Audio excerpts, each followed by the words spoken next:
This is Nightly Business Report with Tyler Matheson and Sue Herrera. October surprise? The year's 10th month is often a doozy for investors, and this time around, a volatile presidential race could spawn some scary ups and downs. We'll tell you how to prepare your portfolio. On the rebound, 3 years after bankruptcy, Detroit is showing signs of life. We'll take you there. And taking a chance, how one company gambled on a health insurance startup and turned its employees from skeptics into believers. All that and more for Monday, October 3rd. Good evening, everyone, and welcome. I'm Tyler Matheson. Sue Herrera has the evening off. October, it conjures images of changing leaf colors, fall sweaters, and some scary moments occasionally for investors. After all, October has brought frightful events like the 1929 stock market crash, Black Monday in 1987, and a 500-point drop on the Dow thanks to the so-called Asian contagion in 1997. Well, today brought none of those, but the month did start out on a down note as investors digested some economic news showing that construction spending fell for a second straight month. Tepid manufacturing numbers and oil prices hit a 3-month high. On renewed optimism, OPEC may well reach a deal to cut production. So all in, the Dow Jones Industrial Average fell 54 points to 18,253. NASDAQ was off a modest 11, and the S&P 500 off 7. David Kelly joins us now to talk more about the markets in October and whether or not the upcoming presidential election will have any meaningful impact on trading this month. He is the chief global strategist at J.P. Morgan Funds. David, always great to see you. So how about the election? Do you think that it has the potential to unsettle the markets? Well, it could. I mean, we've looked at the data going back to 1990, and October is on average more volatile, but that really has a lot to do with October of 2008, which was really an extraordinary month. Other than that, actually, election year Octobers don't tend to be that volatile relative to the rest of the year, because usually people want to keep their powder dry until after the election, and also usually we're dealing with two relatively conventional candidates. I think this time around it's a little bit different because if Secretary Clinton wins, then it will seem much more like a continuation of the status quo. I don't think you get much volatility out of that. If Donald Trump wins, though, there'll be a lot of uncertainty about exactly what this all means. And of course, markets hate uncertainty. So I think we'll have to watch these poll numbers. If the race tightens up or if it looks like Donald Trump is going to win, then I think you could probably see more volatility just because of that increase in uncertainty. You point out in your note today that you really can't get prosperous by saving anymore. Mm-hmm. That's a loser's game. So you've got to put a stake in the ground and do something. What are the somethings I ought to be considering now with my portfolio? Well, I think that the first point is really important, that traditionally you made about 2% over the rate of inflation just by keeping money in a savings account or in a CD. Now you make about 2% below that. So you're actually losing money every day you wait to decide. In terms of best long-term opportunities, I mean, we think that U.S. stocks still have got some potential to run here. We think we like those, particularly as some of the economic numbers overall are actually getting better, and earnings are doing better. So I think that looks good. But also long-term, we really like international stocks and emerging markets. They have been held back. But if you look at the global PMI data that came out today, we've got numbers from a lot of different countries. Overall, the global economy does seem to be waking up a little bit here. And so I think there's a lot of opportunity in international stocks, which have lagged behind in recent years. Where internationally, I mean, you can make a distinction between developed markets and emerging markets. Sure. Which would you tilt toward? I think in the long run, probably a little bit towards emerging markets because, frankly, they are cheaper and they're more beaten down. Mm-hmm. And within developed markets, we really like the European story still, despite the problems that the banking sector there is having. Eventually, the European Central Bank's going to have to help the European banking system back to health. And when it gets back to health, I think that'll help European markets a lot. I'm not quite so positive about Japan. I think they've got long-term, very significant structural problems. Give me a 30-second thought on where fixed income fits. Well, I think you have to have fixed income in a portfolio because something could go wrong. I think you have to be, though, pretty pragmatic right now because if things calm down and the stock market starts moving up, we could have a little bit more inflation. So I'd be a little underweight fixed income, but things like emerging market bonds, high yield bonds, I'd be a little overweight those within fixed income in what I think is an improving global economy. David, great advice. Thanks very much. David Kelly with J.P. Morgan Funds. Well, auto sales in September fell despite big discounts from Labor Day sales. Detroit automakers General Motors, Ford, and Fiat Chrysler all posted sales declines year over year, but Toyota showed a rise of 1.5%. Nissan had a 5% sales gain for the month. The research firm Autodata says overall sales came in at a seasonally adjusted rate of nearly 17.8 million, down from just over 18 million last September.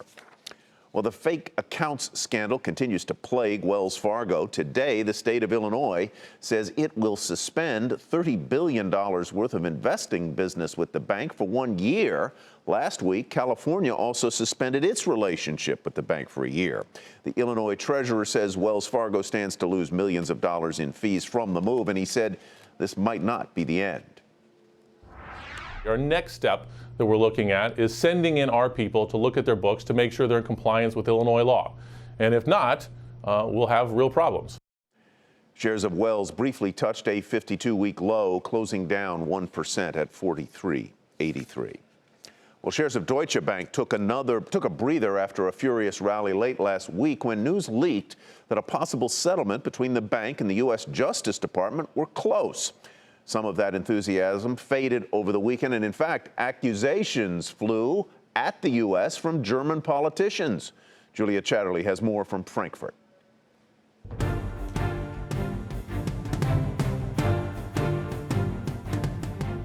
Deutsche Bank stocks under pressure once again in the US trading session today after markets were shut today for a holiday here in Germany. I think this is optimism leaking away after that rally that we saw on Friday amid reports we could see some kind of quick settlement between Deutsche Bank and the Department of Justice. It looks now like it's just going to take a bit more time. There is a silver lining though, and I think that is that after all the rumours that have been swirling, the bar now for investors to be satisfied with a number here is higher, even if it wipes out more than $6 billion worth of cash reserves that Deutsche Bank has set aside. Now, Deutsche Bank execs have also travelled to Washington this week, which is also important. Even the geography could play a part in facilitating talks between the two sides. But here in Frankfurt, I can tell you the accusations flying thick and fast. The main one being that this is the United States waging economic war on Germany. And I can tell you a big fine here will be seen as politically toxic for Angela Merkel. Get this from her deputy this weekend. He said, "I don't know whether to laugh or be furious that a bank who's turned speculation into a business model is now complaining that it's now the victim of speculation." The message here, zero sympathy for Deutsche Bank, and help this bank, Angela Merkel, at your peril. The bottom line, guys, is that ultimately we need to see what this settlement sum is, and for that we just have to wait. For Nightly Business Report, I'm Julia Chatterley in Frankfurt. And today on CNBC, JP Morgan Chase CEO Jamie Dimon said he thinks Deutsche Bank will be fine. There is no reason that Deutsche Bank shouldn't get over its problems. They have plenty of capital, plenty of liquidity, and we want all these banks to get through because it's better for everybody that we kind of move on and just help do our jobs about funding society. The British pound was sent reeling today, sliding to near a 31-year low against the dollar and hitting its lowest point against the euro in 3 years after Prime Minister Theresa May said over the weekend that the process to withdraw from the European Union will start in the first quarter of next year. That means Britain will be out of the EU by mid-2019. Well, the Supreme Court is back for its fall term and has plenty of big business cases on its docket. Hampton Pearson takes a look. A still shorthanded Supreme Court begins the fall term with about 40 cases on the docket and more on the way. 2 high-profile business cases involving insider trading and the long-running patent dispute between Samsung and Apple will be heard in the first 2 weeks of the new term. First up, insider trading. In Salmon versus United States, the High Court must decide, does a person who leaks inside information have to receive a tangible personal benefit for someone who trades on the tip to be liable for insider trading? The justices must resolve conflicting rulings from lower courts. In the U.S. v. Salmon case, the major issue there is what is considered to be a benefit in the sort of framework of insider trading. On October 11th, the Samsung-Apple battle over smartphone patents comes to the Supreme Court. Just how much should Samsung pay Apple for infringing on iPhone patents used in Samsung smartphones? Samsung wants those damages limited to the value of the 3 components. Apple says it's the whole design of the product that counts. The design patent law dates back to the 19th century. A decision by the Supreme Court could have a ripple effect across the technology industry. The danger is, in a world of complex products with many different components, you could create a situation where a company is effectively terrified that it's going to be hit for all of its profits if even one of those components is later held to be infringing on a design. In recent days, the High Court has added a trademark free speech case involving racial slurs that could involve the ongoing battle over the name of the NFL Washington Redskins to its calendar. The court public session lasted just a few minutes today, Chief Justice John Roberts announcing the beginning of the new term, and the court issuing orders declining to take up the issue of pay for college athletes. And the High Court also turned down the Obama administration's request to rehear the president's plan to spare deportation of millions of immigrants in the country illegally. Court observers say the ideological split among the 8 justices and the need to find consensus could lead to cases being decided on very narrow legal grounds. For Nightly Business Report, I'm Hampton Pearson at the Supreme Court. Coming up, Hillary Clinton takes on big corporate names, behaving badly, she says.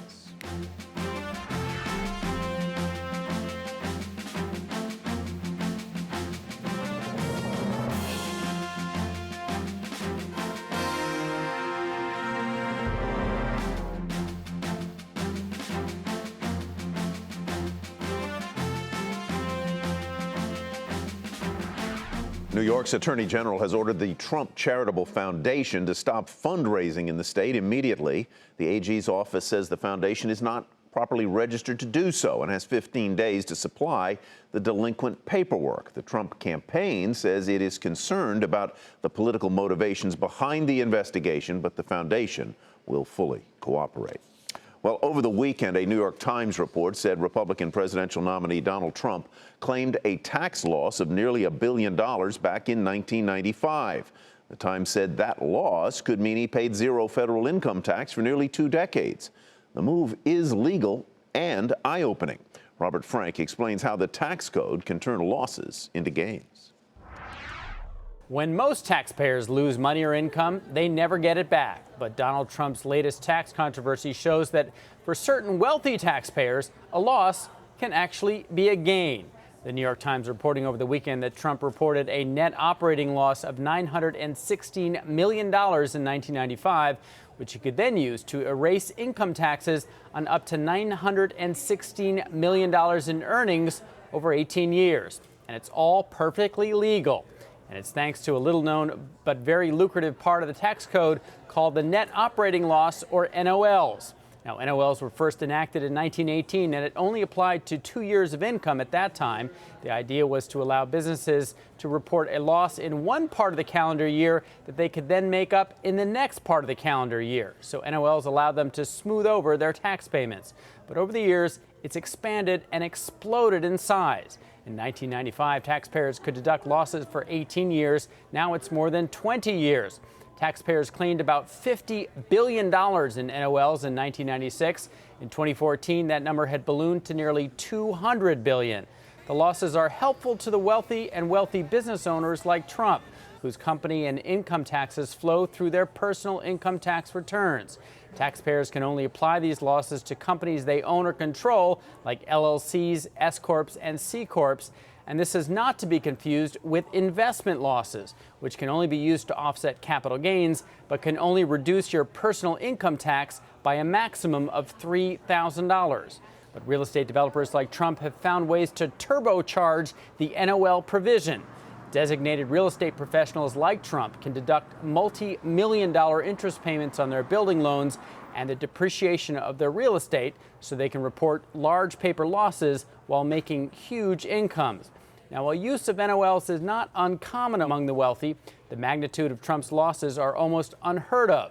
Now, accountants I talked to say the biggest NOL they've ever heard of was well under $100 million. The Trump campaign saying, quote, Mr. Trump is a highly skilled businessman who has a fiduciary responsibility to his business, his family, and his employees to pay no more tax than legally required.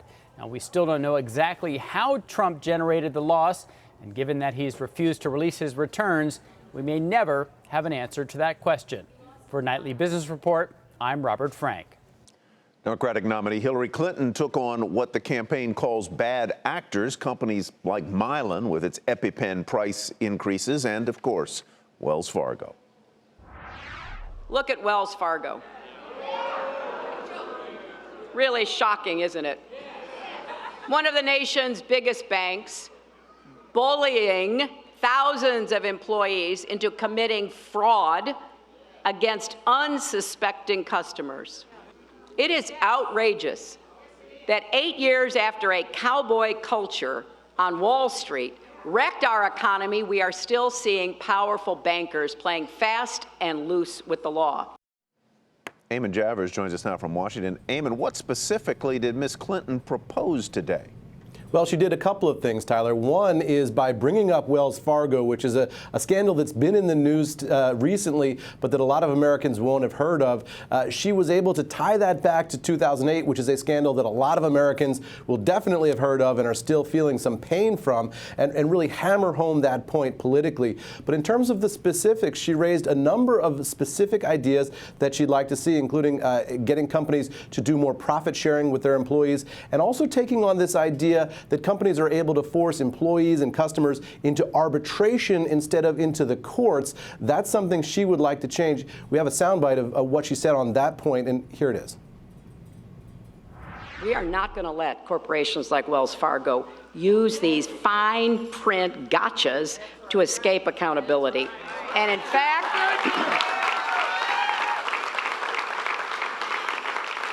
this is now common practice across a lot of industries. She also said that she'd like an exit tax for companies that leave the country, and she'd like to do something about companies offshoring jobs as well, Tyler. Did she pick up on the tax business involving Mr. Trump at all in her speech? She sure did, and she said this is Donald Trump to a T. Obviously, this is a huge boon for the Clinton campaign. It allows them to portray Donald Trump as a wealthy, out-of-touch plutocrat, and that's exactly what she did on the campaign trail today. And Mr. Trump firing back in his way, saying he has no obligation to pay more than the tax laws insists that he do. Yeah, Trump today said something interesting on this point. He said, yes, the tax code is unfair, and I know because I'm a beneficiary of that unfair tax code, and that's why I'm the guy to fix it. Contrasting himself with Hillary Clinton, who he says has worked in government her whole life and has never created a job in the private sector. All right, Eamon Javers, thanks very much. We appreciate it. You bet. Well, Bass Pro Shops hooks rival Cabela's, and that is where we begin tonight's market focus. Bass will pay $5.5 billion for the sporting goods chain Cabela's, which had been struggling with falling sales and had been under pressure to put itself up for sale from the activist hedge fund Elliott Management. It bought an 11% stake in the company last year. Shares of Cabela up more than 15% on the day to close at $63.18. Speaking of deals, the asset managers Henderson Group and Janus Capital will combine in a merger of equals, the firms announced today. The British-based Henderson will buy its U.S. rival Janus in a $2.5 billion all-stock deal, a move that will help both firms cut costs. The combined firm will have $320 billion in assets under management. Janus shares surged more than 12% to close at $15.70. Facebook dips into the e-commerce world with the launch of Marketplace, a platform that lets users buy and sell goods with other nearby users. Marketplace, a feature available only on smartphones for now, will provide a more formal space for user-to-user exchange, similar to eBay and Craigslist. Shares of Facebook up 50 cents, not percent, 50 cents to $128.77, while shares of eBay fell 1% to $32.56. The European Union's antitrust authority said today it will pick up its investigation into the $130 billion merger between Dow Chemical and DuPont after the companies provided the missing information requested by the Commission. The EU regulator said it will decide whether to approve the deal by February 6th. Shares of Dow rose 59 cents to 52.42, while shares of DuPont were up 87 cents to 67.84. Well, after filing for bankruptcy several years ago, the city of Detroit is now undergoing a massive revitalization. And as Brian Sullivan tells us, Detroit is rebuilding and on the comeback trail thanks to the help of the city's public and private leaders. Detroit filed for bankruptcy 3 years ago, but given all the growth, it feels a lot longer ago than that. Companies and their workers are once again moving downtown, and restaurants and retail are popping up everywhere. Quicken Loans founder Dan Gilbert is the man behind much of the rebirth. He's been buying and rebuilding millions of square feet downtown, and his Greektown casino and hotel complex has become the centerpiece of the action. We asked Gilbert how much more still needs to be done. You're always trying to improve, no matter who you are, even New York City, I'm sure. They're always trying to improve things and get things better. So, here, certainly downtown, we've made, substantial progress, downtown, midtown. But the neighborhoods are just a huge part, or if not the majority part of Detroit. And so, you have to have jobs in the central core, because whether you live here or you live in the neighborhoods, these are where the jobs are. Even jobs in those neighborhoods are great, but we have blight coming down in the neighborhoods, and we have new residential neighborhoods actually going up for the first time in decades here. For the first time in 60 years, Detroit may have stopped shrinking. The population is holding steady, and local college graduates are sticking around instead of leaving the state to find opportunities elsewhere. The Illich family is another reason why. They founded Little Caesars Pizza and own both the Detroit Tigers and the Red Wings hockey team. Their District Detroit program has committed more than $1 billion to build apartments, office space, retail, and a new hockey arena.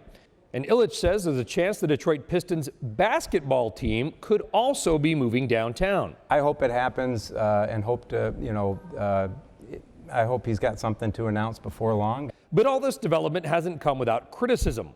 While downtown takes off, some complain that the poorer areas are again being forgotten. Gilbert says that criticism is unfounded. It's all connected. I mean, the only difference between the neighborhoods and downtown is, people's, when you look at a map and say, here's the neighborhoods, here's downtown, but basically it's one city. The mayor has first of all done a great job of getting that blight down. To me, that was the number one thing that had to happen. Almost 11,000 homes have been taken down in the last few years, 2-3 years. They needed to come down. There's a lot more to go. It's obvious there is still work to be done. Nobody's saying Detroit's comeback is complete, far from it.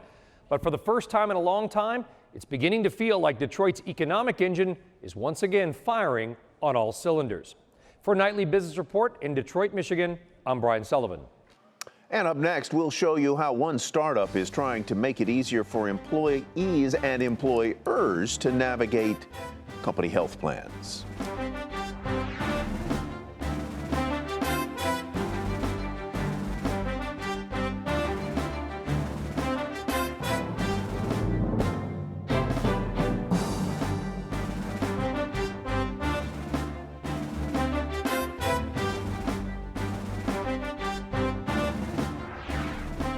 Finally tonight, it is open enrollment time for many companies. So what would you think if your company said it was dropping one of the big firms to go with an insurance tech startup?